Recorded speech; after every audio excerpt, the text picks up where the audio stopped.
Do you want to know more about finding your purpose and how each of the 16 personalities is actually a purpose role? Then keep watching this video.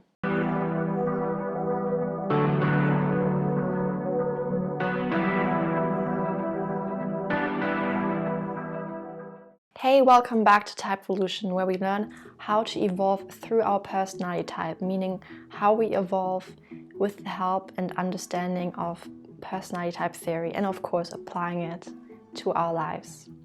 Before we go into the 16 types, let me say, what is purpose? Let's define what purpose is, or let's talk about it. So usually purpose is seen as something that we are meant to do. This is my purpose in life. I was born to do this, right? So purpose tends to have a very determined aspect to it, right? So it's like you were born and you are supposed to do this right from birth. And there's both a yes and a no in this. The yes in the sense that yes, you are born with a certain personality type, a certain Jungian type, and I'm going to go more into that in the next step. But no in the sense that for you at least, experientially, it's an exploration and certain things have to come together for your purpose to materialize or for you to find and discover your purpose. So it is both a mix of who you are statically and what you are born as or with, and also what you find in your external environment. And you might say this is somewhat determined as well, but this is a whole other discussion that I'm not going to go into in this video. But yeah, what many people underestimate or don't look at is what I would say is skill meets opportunity. And I think I've heard this somewhere before, so if you know the source of this, let me know.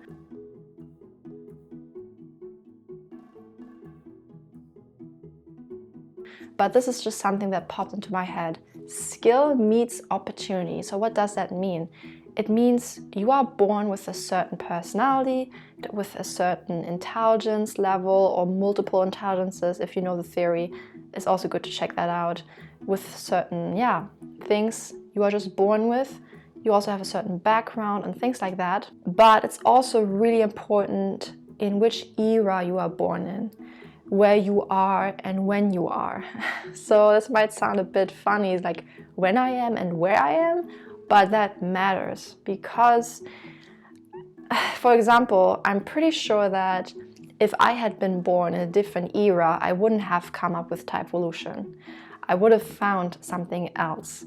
So this is really a bit of a thought experiment. Like if you and your personality had been born in a different era, what would have been your purpose? Based on your personality type and your skills and so forth, you would have done something similarly, obviously, but it would have been really much based on the era you are in, also based on where you live or where you have lived, or in what kind of zeitgeist you find yourself in, and also what kinds of things you happen to be interested in. And this can also be dependent upon your personal history, your parents, your ancestors, your past, and things like that. Yeah, so it also matters when and where you are. And this is why you might not have found your purpose yet. I mean, there are many reasons why, but this is one of the crucial aspects. So this is what I meant with skill meets opportunity. There are certain opportunities in your life, and what you do with them is going to determine if it's going to be your purpose, if it's going to be a hobby, or if it's going to pass you by. To summarize it more or less is something that you are both born to do, and it also is a certain opportunity in the present moment that you seized and made your own. So it's both born and both situational, what your purpose is. Because if you had different interests, if you had been born in a different part of the world, you likely would have developed a different kind of purpose based on what was going on around you or what was going on in the internet nowadays, right? Obviously, the purpose is something that you are both good at and that you like. right? And I would also add that the purpose is something where you experience a flow state. So there are many resources on what flow state is, but usually flow state is just something that when you do it, time passes by, like it flies by very quickly, and you get really immersed in it. You're really focused, and it's also rewarding for you. So I find important to note, you also find the process rewarding. This is usually a sign that you are doing something that is your purpose. Okay, so the flow state is also important. And then strengths versus interests. I'm also going to go a bit more into that in the next point, but for now I can say, if you are interested in something that you are only fairly good at or average at, or only a little bit above average at, for you specifically, like in case of you having also other strengths, but you're focusing mostly on this because you are more interested in that, then it's most likely just going to be a hobby or not even that. So purpose, I guess it's kind of maybe sad for some of you guys because you might be really, really interested in something, really, really passionate about something, but you just lack something significant there, or you just lack the strength, the ability in this area. Now, of course, you will have to differentiate between what is just unfulfilled potential or what is just potential that is not there. Okay, so for example, you might be a beginner in something, but over time it becomes clear that you are good at this, and you become more and more good at this, and it becomes your purpose, right? But in other cases, you just start out as a beginner and you just stay like as a beginner level. It doesn't expand beyond that. And this is usually a sign that you are just interested in it, but you lack the ability to make it something more than a hobby or anything like that. Also purpose, I think it became clear it has to be something you're good at because it's also supposed to serve humanity in some way. Your purpose is not really that selfish, even though many people might think that or might want that to be the case. It's actually really much tied to the collective, to humanity as a whole. Okay, so this is actually where I go into the personality types, which might be a bit surprising. So I have found that the 16 personality types are 16 purpose roles that we need in our humanity, in our human society as a species. There is a reason why we have 16 different personalities. And I'm not going to be the kind of person who knows and says they know why it's exactly 16, because I don't know why it's exactly 16. But for me, it's pretty clear that if our purpose was really that selfish and just about us, then why we would have the need for 16 different personalities? It doesn't make sense. If it was just about us, just about the individual, then we would all have the same personality type. Pretty sure. Like, there would be no need for different roles, different ways. There wouldn't be a need for that because, yeah, it would just be individualistic. But this is a great sign that we are all connected, so to speak. We are the collective, because we all need, we as a whole, we need the 16 different purpose roles, the 16 different social roles in our society to really strive to thrive. And yeah, this is just the basis behind it. And I'm pretty sure that your personality is meant for this, okay? So, but the cool thing is, when you follow the purpose of your Jungian type, not only are you going to serve humanity as a whole, but you're also going to serve yourself. You're going to fulfill yourself. And this is something that might surprise people, but usually it goes hand in hand. You're going to fulfill yourself as a human, and you're going to fulfill humanity in the grand scheme of things. So this is what I think the purpose is, especially in the combination with purpose roles. Your personality type in the Jungian sense is not just a personality type. It's not just an identity. It's not just, okay, this is my personality, that's it, yay, you know. it's more than that. There's meaning behind it. At least I see meaning behind it. I see the meaning that please follow your purpose rule as closely as possible in order to really both fulfill yourself and also fulfill humanity. And this is where the so-called type evolution comes into play, where the personality type aids in the evolution of consciousness and the evolution of humanity and the individual on both levels. And I have written a couple of descriptions on my blog, so you can find it under TVT. TVT just means type evolution types. And so far I think I have 8 descriptions. I have already kind of mapped out the purpose roles of all the other types as well, but I just haven't come to describing them all yet. But it's in the back of my mind. I'm gonna eventually have all the purpose roles on my blog, so please keep checking out my blog.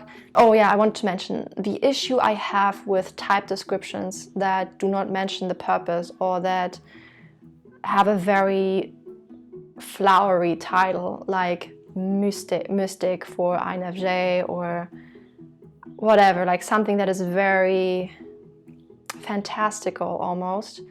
The issue I have with that is that it won't really bring you closer to your purpose. I know mystic is actually not that far off from INFJ, which I call the psycho-spiritualist, but it's still, in my opinion, a bit too vague. I mean, I get what they mean, it's not wrong, but it's just not specific enough for people to actually tap into their purpose.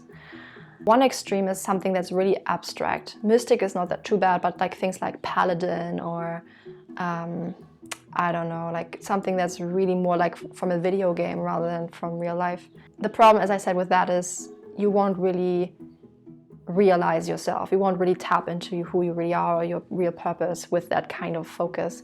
And then the other extreme is what I often find is people complaining that types like ISTP are just called the mechanic. And this is another huge issue. So there's 2 extremes that I see. The one extreme is it's way too conceptual and not relevant enough for people in the real world and for actually creating change in the world. And the other extreme is a description that is only focused on one practical aspect, and it's very much one specific career and it's only one specific job. So these are like the 2 extremes that I see. And the problem with that is mechanics. I bet that many mechanics and many of the best mechanics are probably ISTP. However, there's also many other mechanics that are ISTJ and they're fairly good at their job.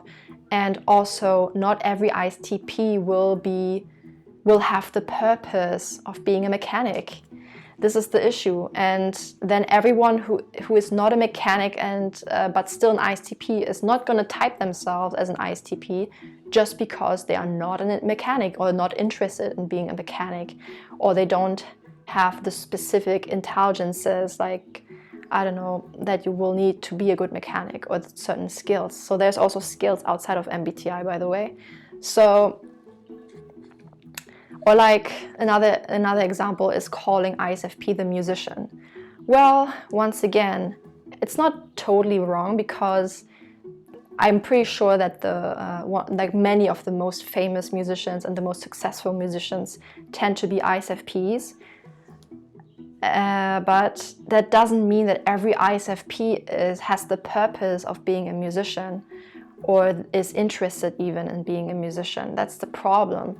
And it's creating a lot of mistypes, and it's creating a lot of false career advice. Okay, so for example, I call ISTP the system builder. And that's because of the combination of TI and extrovert sensing, introvert thinking, extrovert sensing. So ISTPs, there are also different versions of ISTPs based on the subtype, but some ISTPs are really a bit more theoretical, and they are more in the systems side, and some ISTPs are a bit more leaning towards the sensorial, and then they're more of the building as type. But overall, it's system builder. And it's about creating systems and building up something and merging the 2. And building up something can literally be building up a house or building something with your hands, but it can also be building up a person. It can be in the gym, or it can even be character-wise. So this is why I think System Builder is much better as a purpose rule, because it does define the purpose and gives it a framework, but it gives you the ability to infuse it with your own interests and your own talents and what is relevant to your situation. And for ISFP, for example, I call ISFP the Aesthete. It's about both external aesthetics, but it's also about internal aesthetics in the sense of ethics. So on my blog, I have the description, and it mentions how aesthetics, there's an ethics to aesthetics as well. And there's something called being fair, and it's a bit of a double play. It implies something that looks good and something that is morally fair. And this is how the aesthete is in their purpose role. Now, once again, aesthete, it depends a lot on your interpretation of this, but this is the overall purpose of the aesthete. And there's all kinds of possible careers you can combine with this. So it can really be being a musician if you are musically gifted. If you're not musically gifted, let's say you are good at writing, then it can be a writer. But the aesthete aspect always has to play a role. If it doesn't, you will feel emotionally drained, and or you won't really attain much success, so to speak, and more issues can come up. So it's really important that you combine these aspects, okay? So it's not just, I don't know, it's not just, oh, you are either a musician and ISFP or you are not, and that's just not the case, that's just false. I also had someone ask me, well, okay, so you made the video about ESFP, the purpose rule, performer, and Jackson Wang, who is a K-pop artist. So does it mean that all ESFPs are supposed to be K-pop artists, or all K-pop artists are supposed to be ESFP, or you know what? Yeah, you know, and that's a bit too literal. I was giving just an example of the performer, a possible example.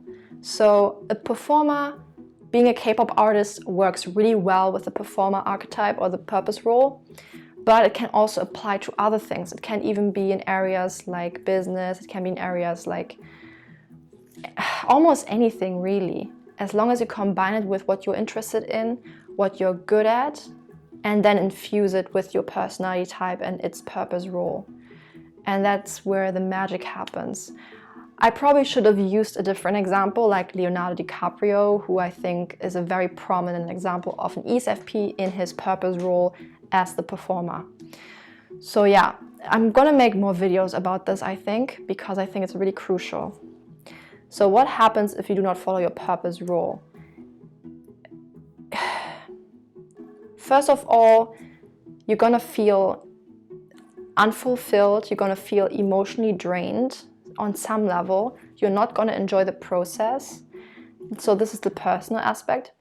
And on the global aspect, you're gonna do a disservice to all other people involved, to humanity as a whole. Because you're gonna offer a service or you're gonna offer something to the world that is not optimal. So it can create destruction or it can create issues. The thing is, especially with our education system, as long as you are intelligent enough, you can probably pass a lot of things in the education system. It's structured in such a way that as long as you are putting in enough effort and you are smart enough, oftentimes you can pass just the minimum, so to speak, and become a certain profession. The problem with that is many people are doing professions they are just interested in but not really that good at. And that creates a society where we have services that are good enough, average, but they're not the best. They're not providing people with the best service. So you are doing a disservice to them and to yourself by doing this.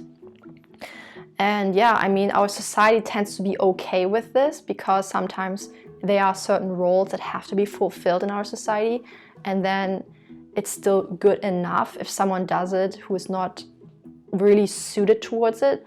But in an ideal world, that wouldn't have to be the case, and everyone would just follow their purpose role, and then we wouldn't have those issues. But yeah, I mean, obviously, just imagine if every lawyer was like a Kim Kardashian. I don't think that would be really beneficial to our society. I've heard of someone who basically spent most of his life, or not, yeah, most of his life pursuing a law degree, and he failed the main test twice. Here in Germany, it's a bit complicated with law. Like, you can have one degree, but not the full degree. So I think he has a part of it, but not the full thing. So he spent his entire, like almost his entire life trying to make that happen, just trying to fulfill what he thought his thing was, but he's just not that good at it. And so he failed it twice. And now he's kind of having this, I guess, okay, mediocre is a bit of an extreme, but he's not really living his best life now, and he has wasted so much time going after something that is not really his thing. I think he's an Aesthete. I think he's an ISFP, actually. It's just a shame. It's really a shame, and I really hope that's not happening to you. I mean, at the end of the day, as long as you are alive, you still have the chance to follow and discover your purpose. But I still hope that with my videos and with my content, you are able to find it or rediscover yourself without having this kind of wasted life or these wasted years, and to really have a bit of a faster experience or a bit of faster development with it. Okay, so how do you actually find your purpose? Well, should I mention it in this video? Actually, no. Let me end it right here because it's a cliffhanger, and I have coaching services. So if you want to discover if you want to know how you can find your purpose based on your personality type, you can book a typing session with me. It's called Get Typed, and I will type your purpose role or your Jungian type. And then if you do coaching with me, it's called type coaching. Then we can go more into that and discover and see how you can find your purpose. But at the end of the day, let me just really make it clear. Even though I can give you a framework in terms of purpose role, like say this is your personality type, this is your strength, this is what you kind of meant to do, right? You still have to do most of the discovery yourself, and you still have to do most of the exploration yourself. So at the end of the day, it all depends on you. So if you expect me to basically tell you what you should do with your life, you're a bit mistaken.